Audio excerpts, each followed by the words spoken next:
This is the story of Lyle Herring. 1997, Hollywood, California. 32-year-old Leslie is in the 99-cent store minding her business when she's approached by 45-year-old Lyle Herring. The two hit it off quickly. Lyle would show Leslie around California because she was new there. Her and her family migrated from Guyana, which is in South America. The two eloped just a year after meeting each other. And even though the women in Leslie's family took Lyle in, it was the men that were looking at him sideways. Leslie's brother said it was just something about him. He couldn't put his finger on it. But nevertheless, the two lived a good life. They had a nice condo in Hollywood, California. The two even bought a boat so they can vacation on the weekend. Leslie was a very private person. She didn't talk about her relationship too much. So from the outside looking in, everything looked perfect. Until February 9th, 2009, Leslie did not show up for work, which was strange because they said she hasn't missed a day in 11 years. When Leslie's boss couldn't get a hold of her, she decided to call her sister, Asha Davis. Now, Asha is a Hollywood actress, but when she spoke to Asha also hadn't spoke to Leslie. So Asha decides to call their brother, and he hasn't heard from Leslie either. Asha finally calls Lyle's phone, but he's not answering neither. Now Leslie's family is worried. They don't know if the couple has been kidnapped. They don't know if something has happened while they were on their boat the past weekend. Asha called her brother back, and they both went over to their sister's condo. From the outside, everything looked normal. It looked like nobody tried to break in.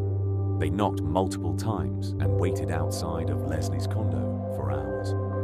After not getting any movement from inside the condo or getting any callback, Asha decides to call the Los Angeles Police Department to do a welfare check. When the police gained access to inside Leslie's apartment, there was two things that caught everyone's attention immediately.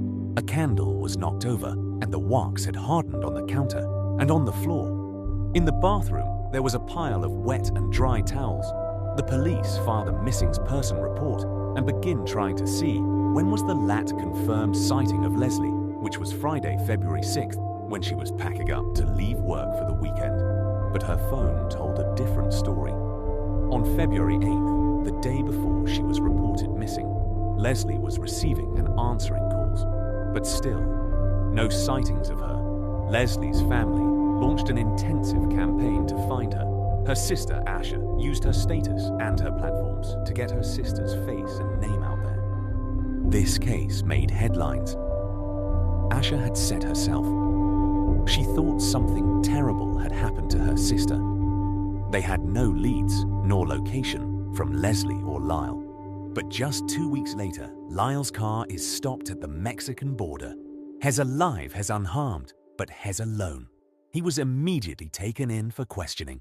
And the first thing the police noticed was he shaved his head and beard. When questioned about Leslie's disappearance, Lyle said that the two had argued Saturday night, February 7th. And when he woke up on Sunday, Leslie was gone. He said he's been in Mexico for 2 weeks trying to find Leslie because the two had a romantic Valentine Day getaway planned in Mexico, and he thought that Leslie went without him. When asked about his drastic change, eye appearance, Lyle told investigators that he owed a gang some money, and when they caught up with him, they pinned him down and shaved off his dreadlocks and shaved off his beard. When investigators pressed Lyle for more information about Leslie, he shuts down. He said, "I don't want to answer any more questions. I don't know where she is." Before they decided to release him, they decided to check out the condo one more time, and Leslie's nightstand had all her jewelry, her earrings, necklaces, bracelets. Her purse was also still there with her ID credit cards and cash. What the detectives didn't expect to find was a letter tucked away by her nightstand. The letter told how the marriage was really going. Leslie was tired of her husband, she said. All he does is lie. She don't like going day by day not knowing if they're going to have a roof over their head or not. She didn't know if they were going to have enough money just to get by. She said she was tired and broken in the inside. In Leslie's purse, there was a Starbucks receipt that was dated 4 days after her disappearance. When the investigators went to the Starbucks to run the tape, they see Lyle Dunbar's purchasing a drink. That's when the police decided to seize all his electronics. Lyle had Google searched the profile of a mass murderer, the Mexican border, and what country to flee to. Leslie's phone was also pinged in the same location as Lyle's, which means he was calling and answering on Leslie's phone to make it seem as it was Leslie. While the police is gathering evidence and questioning all the family members, they came across Lyle's cousin Malcolm. Malcolm said he'd seen Lyle just a couple days after Leslie's disappearance, but this was before anybody knew she was missing. He said that they were talking outside of the apartment, which Malcolm thought was weird. During mid-conversation, Malcolm asked Lyle could he use the restroom, and Lyle said no. A neighbor of theirs also came forward saying that they seen Lyle with a dolly and a rolled-up carpet with his hood down, and he looked sweaty and frantic. Asha Davis was doing TV appearances, interviews trying to find her sister. At the same time, Lyle stopped communicating with everybody. They seized both Lyle's cars, and a cadaver dog detected a decomposing body in not one of his vehicles, but both. The police felt they still didn't have enough to charge him yet, so before returning his vehicles, they put a GPS tracker on both. The first 2 days were normal. No suspicious activity, but the third day, Lyle had got up at 6 a.m. and went to a park that was just a couple miles from their home. He parked his car and walked to the dumpsters. It looked like he was looking for something. He was kicking dirt around, looking in and around the dumpsters. Then he just got in his car and left. Later that day, the police brought the dogs back and they got a hint of a decomposing body. Lyle was arrested in April of 2010, 14 months after Leslie's disappearance.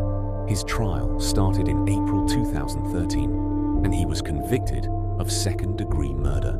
In May of 2013, he was sentenced to 15 years to life. He has never said what actually happened, but the theory is that the two got into an argument about finances, and he drowned her and put her in the dumpster, and her remains is in Ella landfill, which would be impossible to find.